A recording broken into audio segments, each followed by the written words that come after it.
At 7:30 in the morning on June 6, 1944, Brigadier General Norman Cota stepped off a landing craft into waist-deep water 400 yards from Omaha Beach in Normandy, France, watching soldiers crouched behind a seawall who had stopped moving forward.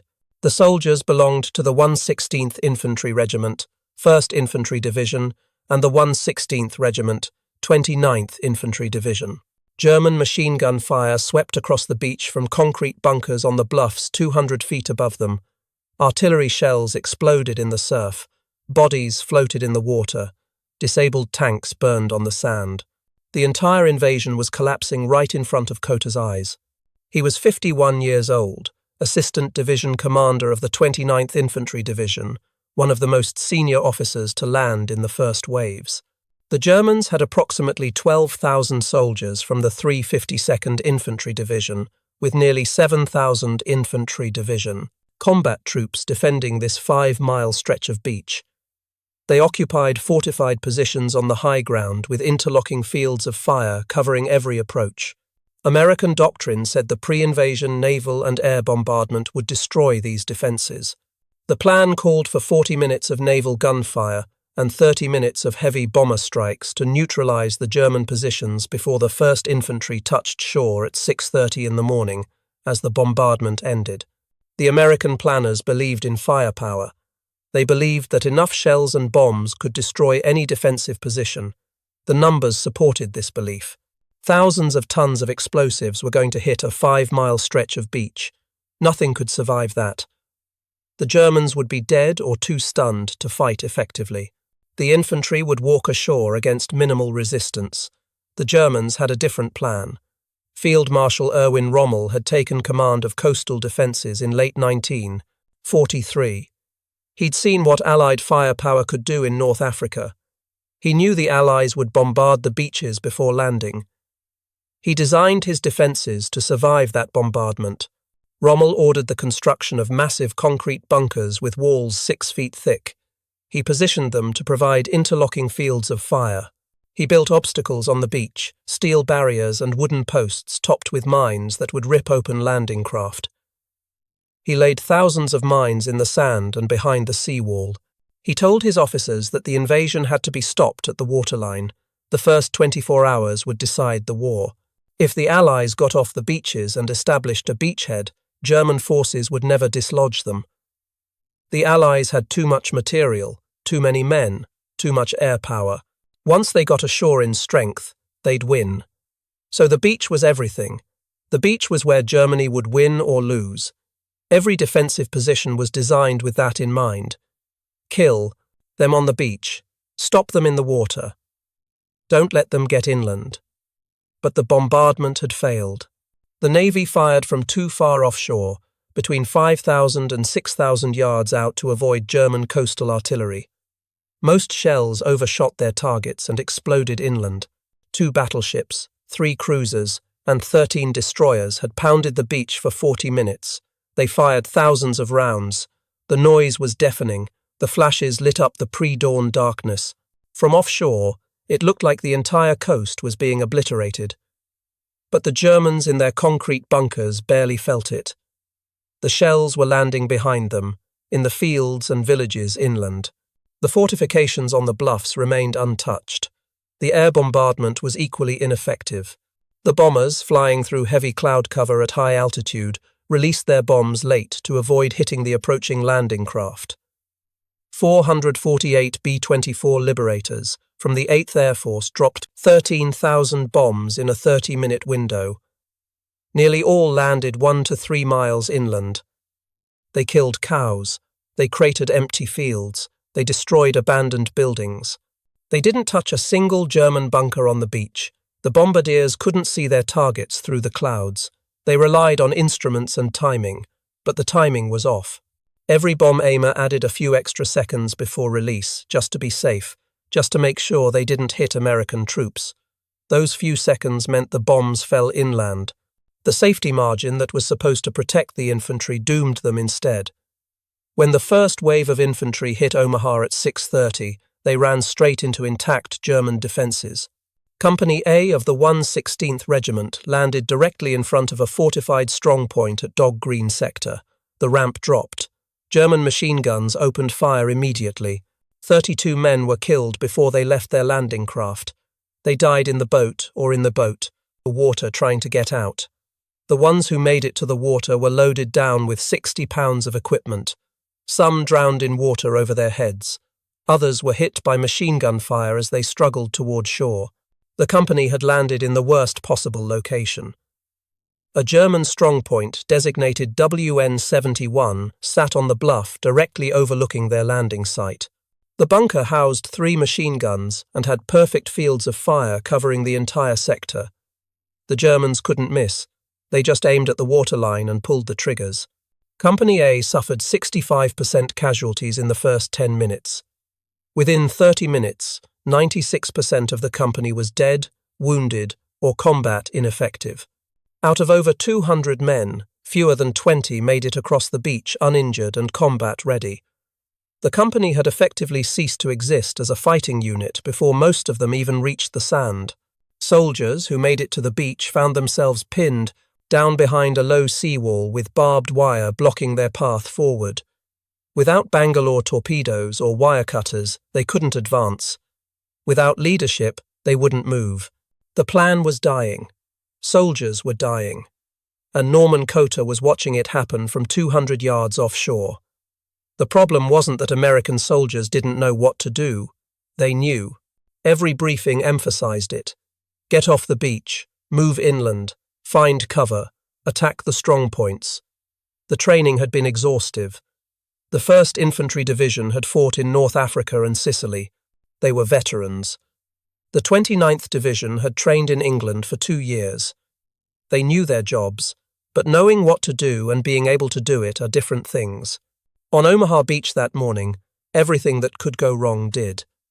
Landing craft hit sandbars 600 yards from shore and dropped their ramps in deep water. Men carrying 60 pounds of equipment drowned before reaching the beach. Amphibious tanks, designed to swim ashore ahead of the infantry, sank in the rough seas. 27 of 32 DD tanks from the 741st Tank Battalion went straight to the bottom. The infantry arrived without armour support. The Navy coxswains, disoriented by smoke and afraid of German artillery, landed units in the wrong sectors. Entire companies became separated from their officers. Radio equipment got soaked and stopped working. Engineers carrying Bangalore torpedoes were killed before they could clear the wire obstacles. The German fire was murderous. Machine guns fired from concrete casemates that the naval bombardment hadn't scratched. Mortars dropped shells directly onto the landing craft as their ramps went down. Artillery batteries on the high ground had pre-registered coordinates for every square metre of beach. They fired for effect without needing to adjust. The beach became a killing zone. Bodies piled up along the waterline.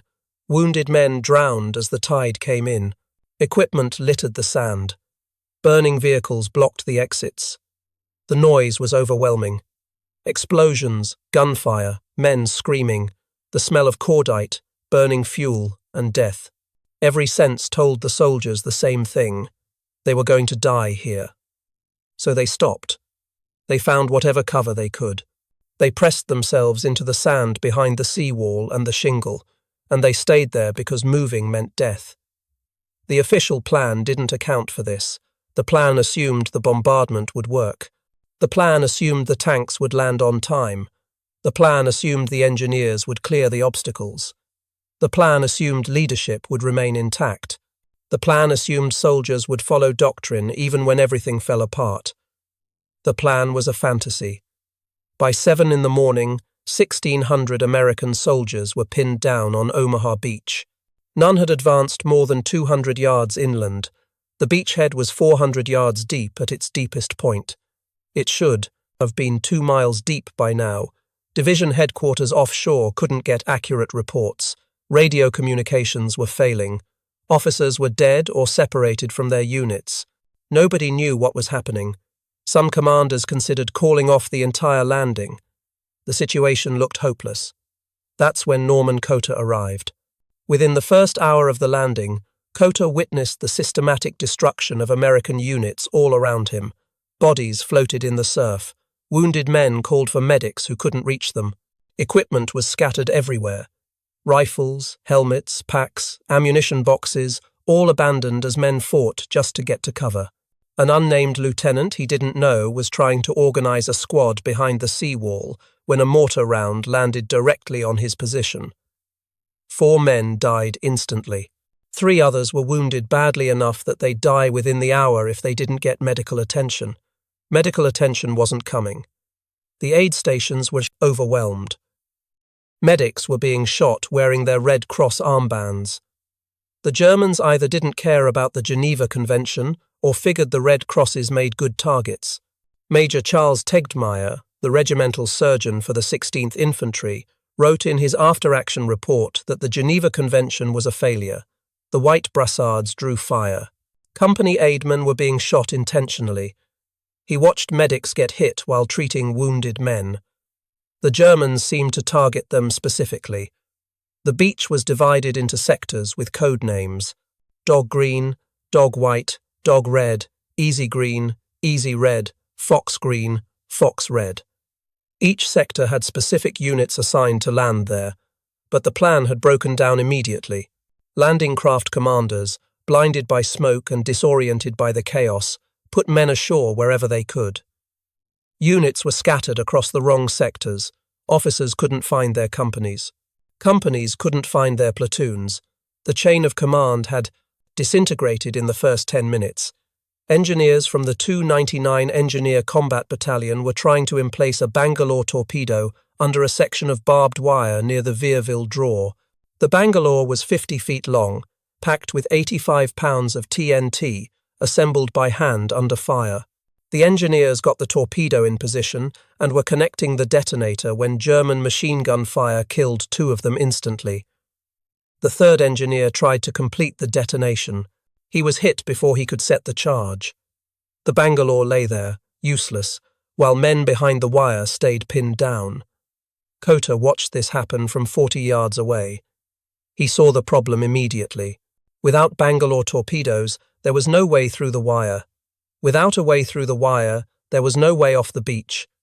Without getting off the beach, everyone was going to die. The doctrine said engineers would clear the obstacles, but the engineers were dead. Doctrine didn't have a backup plan for this. By 7:15, Cota had seen enough. He'd watched too many men die. He'd watched too many soldiers freeze behind inadequate cover. He'd watched the entire invasion stall because nobody was moving, so he started walking. He walked upright across the beach toward the seawall. German fire was everywhere. Bullets snapped past him. Mortar shells landed close enough to throw sand on him. He didn't duck. He didn't run. He walked. When he reached the seawall, he found soldiers from the 116th Infantry Regiment and the 5th Ranger Battalion huddled behind it, soaked, exhausted, terrified. Some had their rifles fouled with sand and water. Others had lost their weapons entirely. They looked at Cota with blank expressions, shell shock, combat fatigue. Whatever you wanted to call it, these men had stopped functioning as soldiers. Cota knelt beside them and spoke clearly. He told them they were being killed on the beaches. He told them they needed to go inland. He told them that staying here meant death just as surely as moving forward did. But at least moving forward gave them a chance. Then he stood up and kept walking. What happened in the next 4 hours would determine whether the Normandy invasion succeeded or failed. The plan had been clear. Get infantry off the beach in the first 30 minutes. Secure the beach exits in the first hour. Move 2 miles inland by noon. Link up with British forces at Gold Beach to the east and American forces at Utah Beach to the west. By nightfall on June 6th, the 1st Infantry Division was supposed to control Colleville-sur-Mer and be pushing toward Bayeux. But plans die when they meet reality. The reality at Omaha Beach was that American forces were stuck. The beach exits, narrow draws through the bluffs, were covered by German strongpoints. Machine guns and mortars had pre-registered fire on every approach. Even if soldiers got through the wire, they'd be slaughtered trying to climb the draws. The Safta 60A2, Germans knew this. They'd spent years fortifying these positions. They'd cleared fields of fire. They'd emplaced obstacles. They'd registered artillery coordinates. Every inch of beach was covered by overlapping fire. The defenses weren't designed to repel every attacker. They were designed to slow the Americans down long enough for German reinforcements to arrive and push them back into the sea. Field Marshal Erwin Rommel had inspected these defenses personally. He'd told his officers that the invasion must be stopped at the waterline. Once the Allies established a beachhead and got their armour ashore, German forces wouldn't be able to dislodge them. The beach was the killing zone. The beach was where the war would be decided. Rommel understood this perfectly. So did Cota. The difference was that Cota was standing on the beach with the soldiers who were dying. He wasn't reading reports miles away. He was there, in the middle of it, and he could see exactly what needed to happen. Somebody had to move forward. Somebody had to find a way through the wire. Somebody had to attack those strong points, and that somebody had to be him. At approximately 7:45, Cota found a group of Rangers from the 5th Ranger Battalion pinned down near a section of damaged wire. The wire wasn't completely intact. Naval gunfire had torn a gap in it, maybe 3 feet wide. The gap was under direct fire from a German machine gun position 70 yards up the bluff. Any soldier trying to go through would be cut down immediately. The Rangers knew this. They'd tried twice already. Both times, the first man through was killed instantly. Now they were stuck, waiting for someone else to figure out what to do. Cota walked up to them and asked what unit they belonged to. Someone answered, 5th Rangers. Cota looked at the gap in the wire, looked at the machine gun position, looked back at the Rangers, and said something that became the motto of every Ranger unit that followed. Well, God damn it, Rangers, lead the way. Then he walked through the gap himself. The machine gun didn't fire. Maybe the German gunner was reloading. Maybe he was distracted by fire from a destroyer offshore. Maybe he just didn't see Cota in time. It didn't matter. Cota made it through, turned around, and waved the Rangers forward. They followed him. 12 men made it through the gap before the machine gun opened up again. 2 were hit. The rest scattered and found cover in the tall grass on the slope leading up the bluff. Cota kept moving. He crawled up the slope with the Rangers spread out behind him. When they reached a position where they could see the machine gun bunker, Cota directed suppressing fire, while 2 Rangers worked their way around to the flank. They got close enough to throw grenades through the bunker's firing slit. The machine guns stopped. That was the first German strongpoint cleared on Omaha Beach.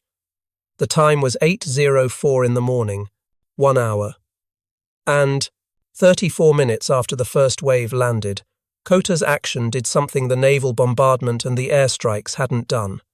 It showed the soldiers on the beach that the German defences could be beaten. If Cota could walk through the wire and knock out a machine gun bunker, then so could they. Word spread along the beach. A general had broken through near Vierville. Men started moving. Not in organised units, not according to the plan, but in small groups. A squad here, a fire team there. Soldiers who'd been frozen by fear 10 minutes earlier suddenly found themselves following sergeants and lieutenants who decided it was time to stop dying on the beach and start killing Germans inland.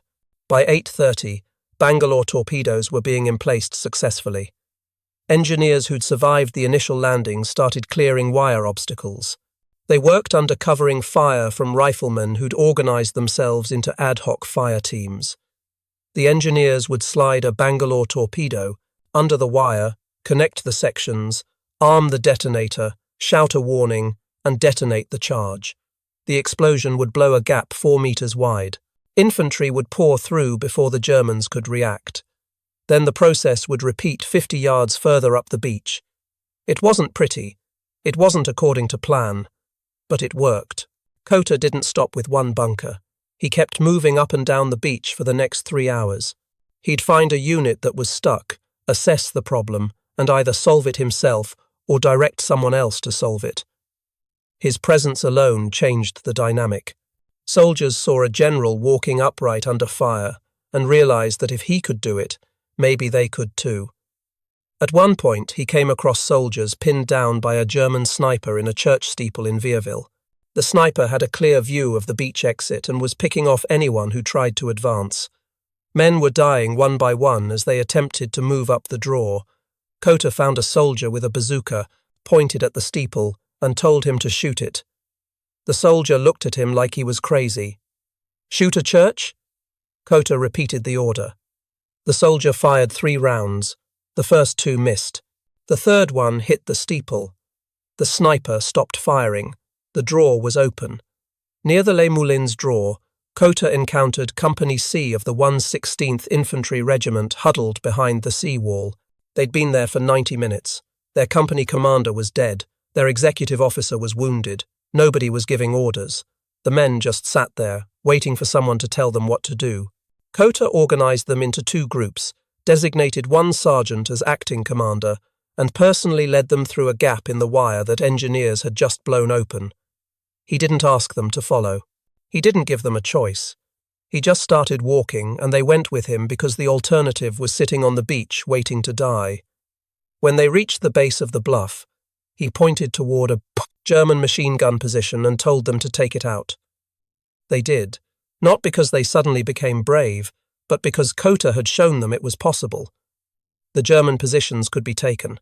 The bunkers could be destroyed. They just had to move. On the eastern end of the beach near Fox Green, Cota found a group of soldiers arguing about whether to wait for tank support or advance on foot.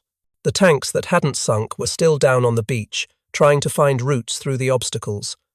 The soldiers were using the absence of armor as an excuse not to move. Cota settled the argument by walking past them toward the German positions. He didn't say anything. He just went.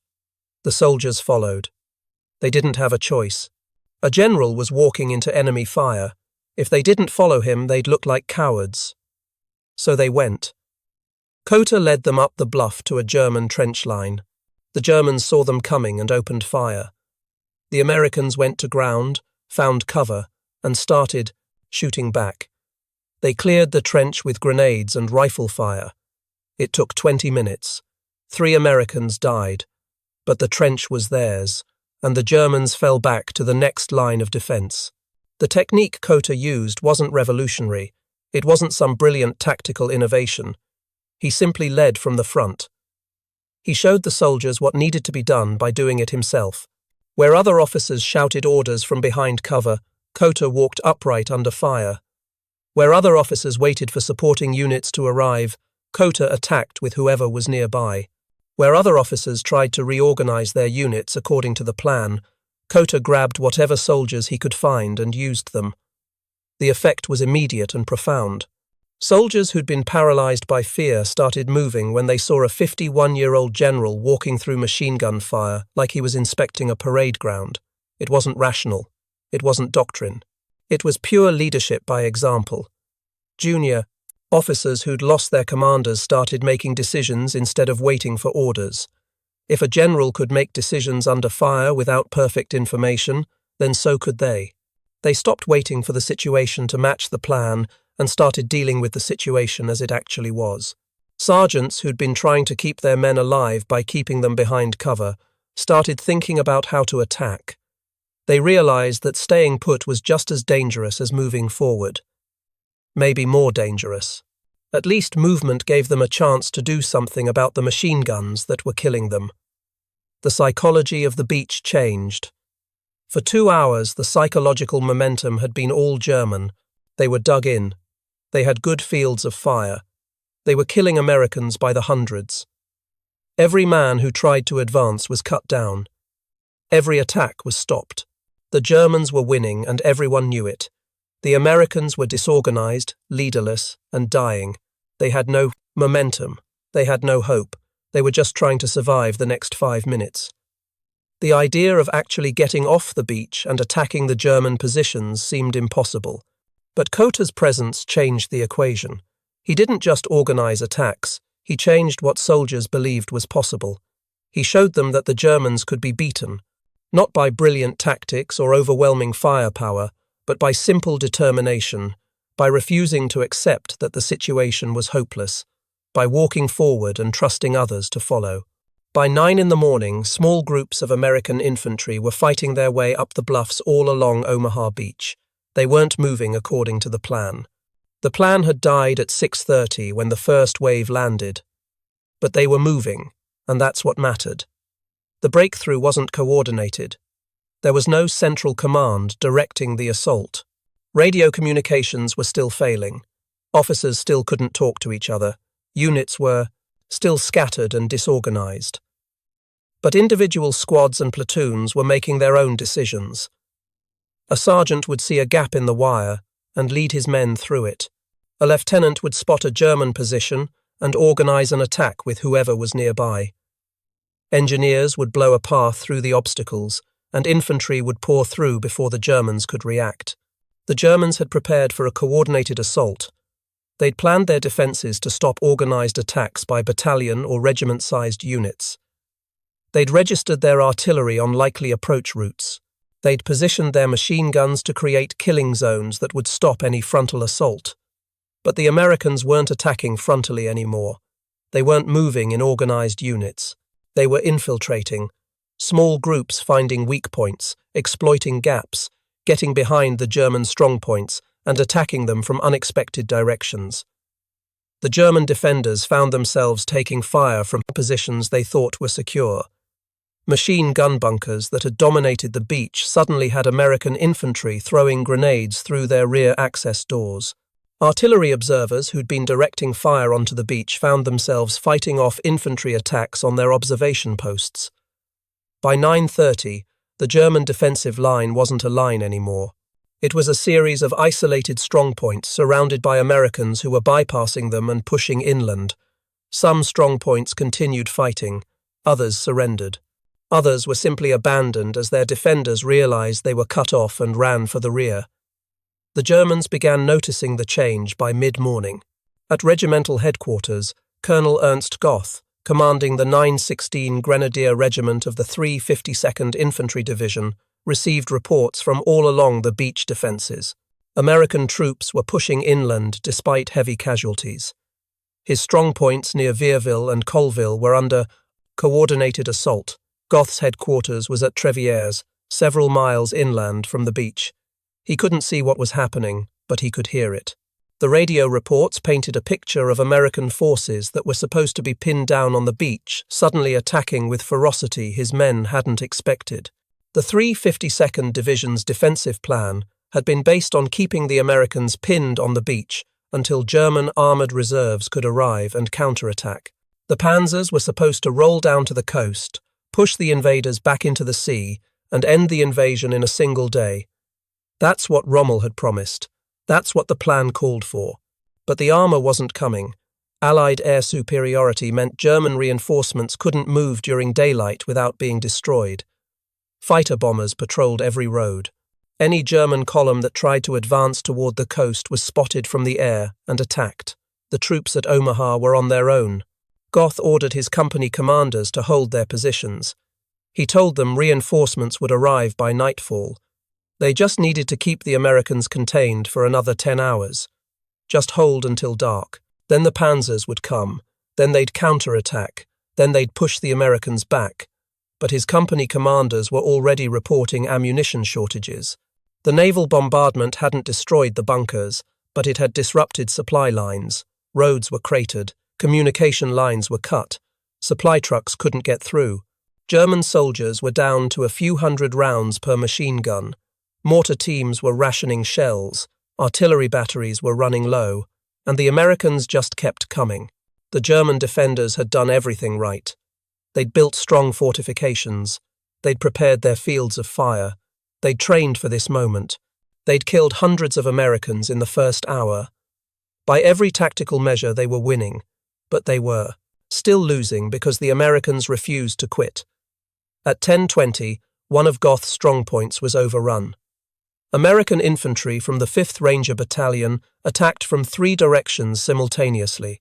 They used rifle grenades to suppress the bunker's firing ports, then assaulted with grenades and satchel charges. The Americans took 24 prisoners. The Vierville draw was open. German officers watching from inland positions couldn't believe what they were seeing. American soldiers who'd been pinned down on the beach were now attacking fortified positions with a ferocity that seemed suicidal. The Americans weren't using clever tactics. They were just advancing relentlessly, accepting casualties, and grinding through the defenses by sheer determination. By 11 in the morning, 3 of the 5 beach exits were in American hands.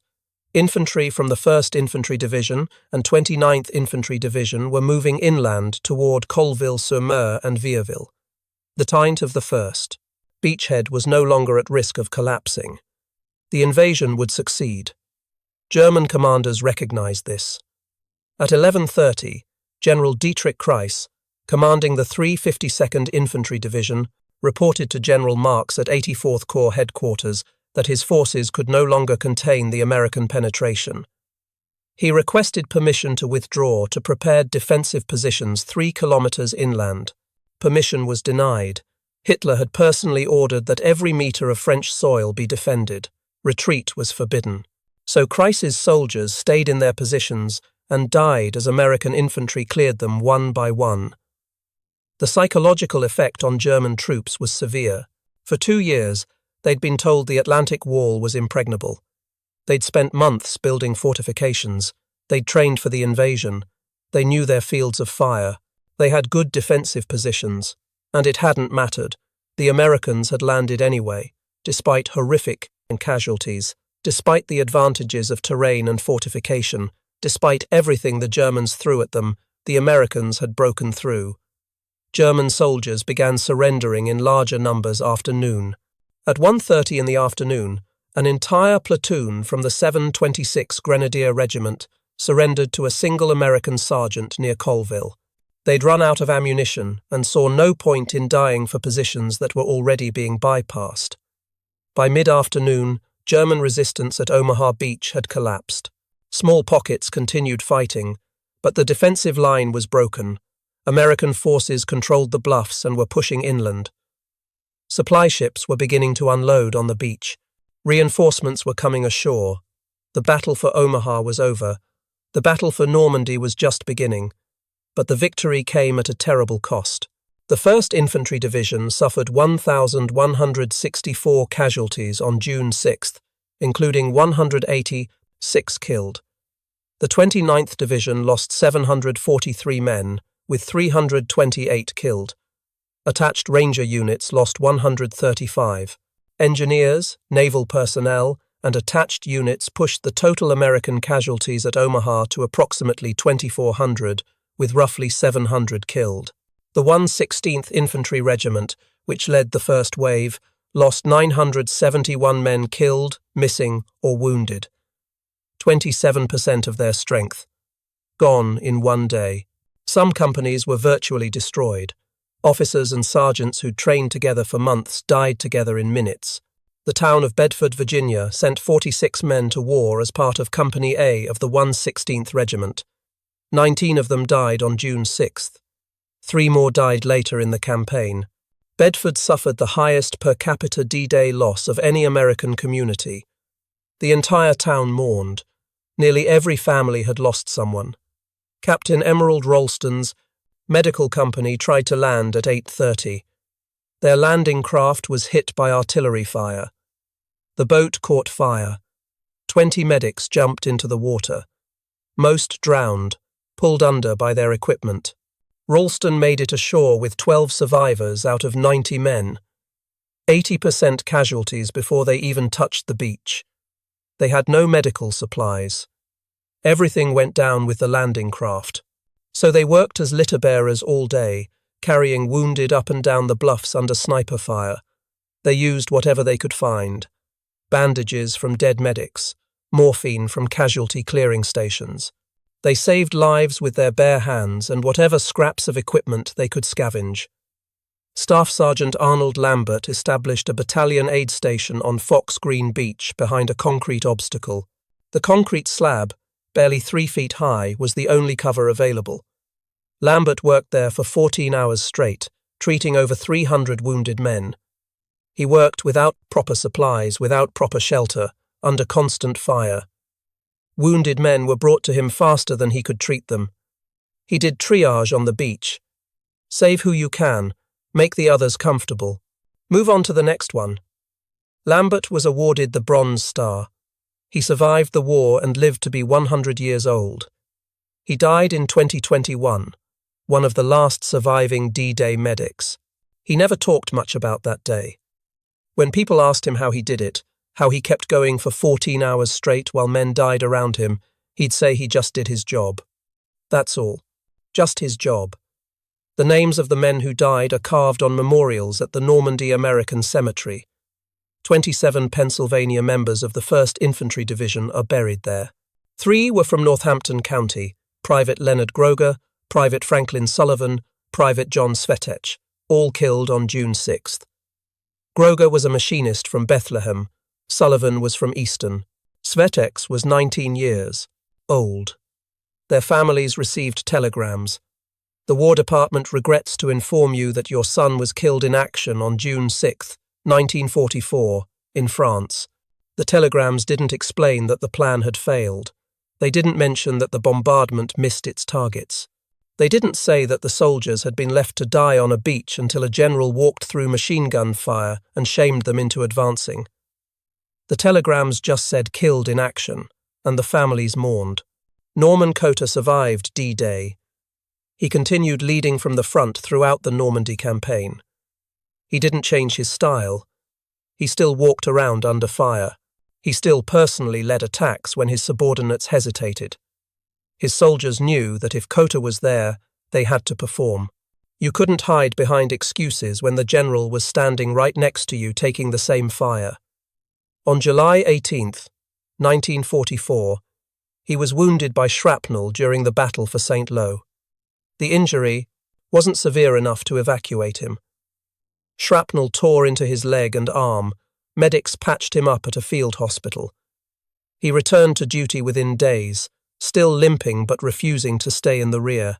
On August 14th, he was promoted to command of the 28th Infantry Division after its previous commander was relieved for poor performance. The 28th had been mauled in the Normandy hedgerows.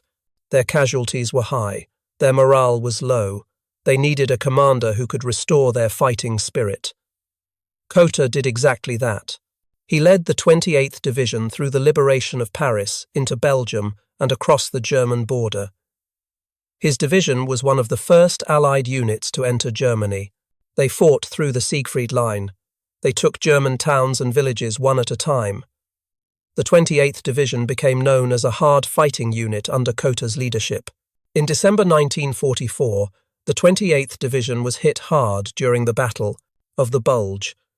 They were defending a thinly held section of the Ardennes forest, a quiet sector where exhausted units went to rest and new divisions got their first taste of combat. 28 miles of front held by 3 regiments spread thin. It seemed safe. The Germans weren't expected to attack there. Then 3 German panzer divisions attacked on December 16th. The weight of the assault fell directly on Cota's division. They were outnumbered 5-1. They were outgunned. They had no hope of holding. But Cota's division didn't break. They fought. They delayed the German advance for 2 critical days. Individual units held crossroads and bridges far longer than anyone thought possible. Some fought until they were overrun. Some fought until they ran out of ammunition. But they bought time.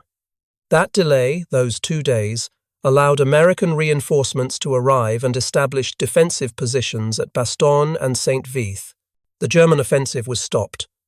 The Battle of the Muftings-Fent was oti. Bulge was won because units like the 28th Division refused to collapse when they were supposed to. Cota's division was nearly destroyed. They took massive casualties. But they delayed the German advance long enough for the counterattack to be organized. Cota himself organized the defense personally, moving from unit to unit under fire, just like he had at Omaha Beach. Same style, same leadership, same results. Cota was awarded the Distinguished Service Cross for his actions on D-Day. The citation read, "For extraordinary heroism in connection with military operations against an armed enemy while serving as Assistant Division Commander, 29th Infantry Division, in action against enemy forces on June 6, 1944.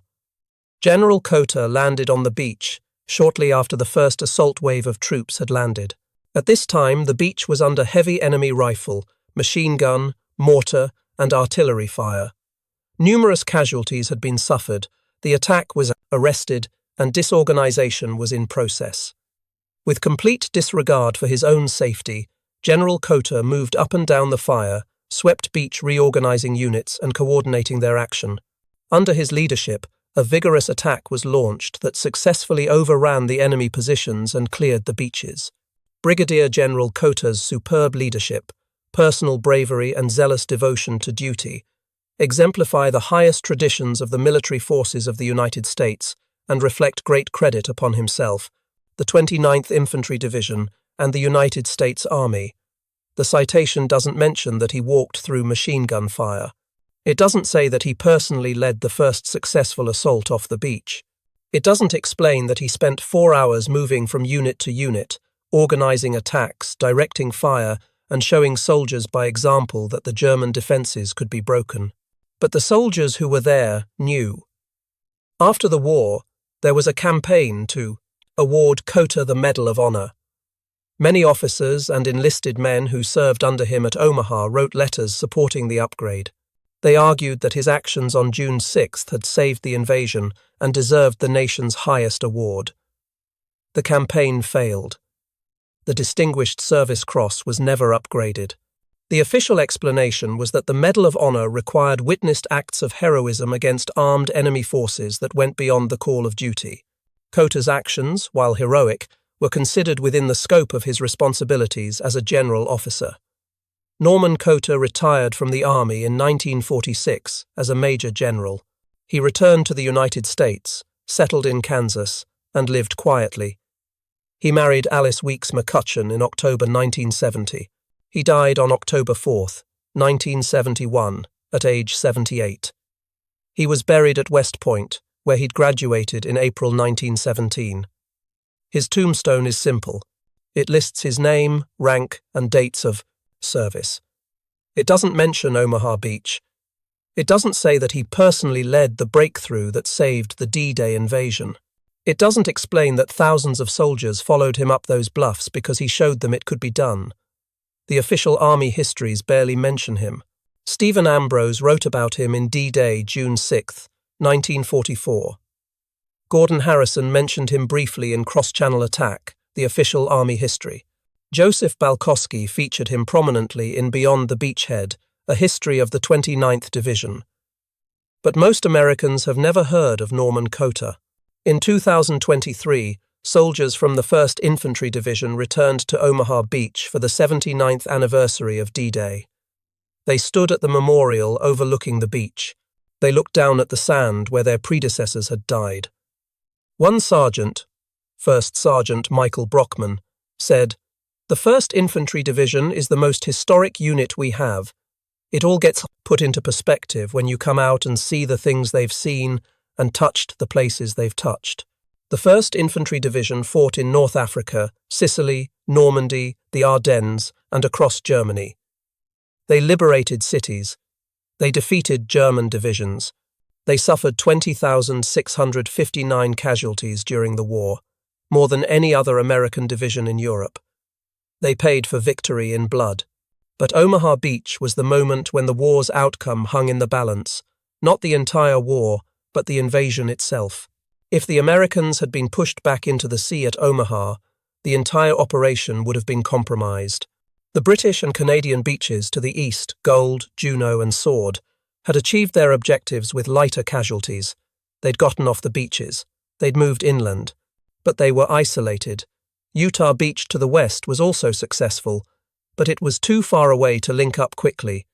If Omaha had failed, there would have been a 30-mile gap in the Allied line. The Germans could have concentrated their reserves against the isolated British and Canadian forces. They could have pushed them back to the sea sector by sector. The entire invasion could have collapsed. Even if the Allies held their beachheads, losing Omaha would have meant losing the deep water port facilities they needed. Without Omaha secured, supplies couldn't flow inland fast enough. The logistics would have strangled the advance. The liberation of Europe would have been delayed by months, maybe years. Stalin was already suspicious that the Western Allies were delaying the Second Front deliberately. Another failed invasion might have convinced him to seek a separate peace with Germany. The alliance that won the war could have fractured. The strategic consequences of failure at Omaha were catastrophic. Everything depended on getting off that beach, and for 2 hours it looked impossible. But Omaha didn't fail. Not because the plan worked. The plan failed spectacularly. Omaha succeeded because soldiers like Norman Cota refused to accept failure, because when the plan died, they improvised, because when their officers were killed, they led themselves, because when staying on the beach meant death, they chose to move forward. Wars are won through the courage of individual soldiers who make the right decision at the critical moment. On June 6, 1944, when everything was falling apart and the invasion was on the verge of collapse, Norman Cota stood up and led. Thousands of soldiers followed him, not because they were ordered to, not because the plan said to, but because someone showed them it was possible. Cota walked forward under fire and trusted that others would follow. The invasion succeeded because of it. If you found this story compelling, please take a moment to like this video. It helps us share more forgotten stories from the Second World War. Subscribe to stay connected with these untold histories. Each one matters, each one deserves to be remembered, and we would love to hear from you. Leave a comment below, telling us where you are watching from. Our community spans from Texas to Tasmania, from veterans to history enthusiasts. You are part of something special here. Thank you for watching and thank you for keeping these stories alive.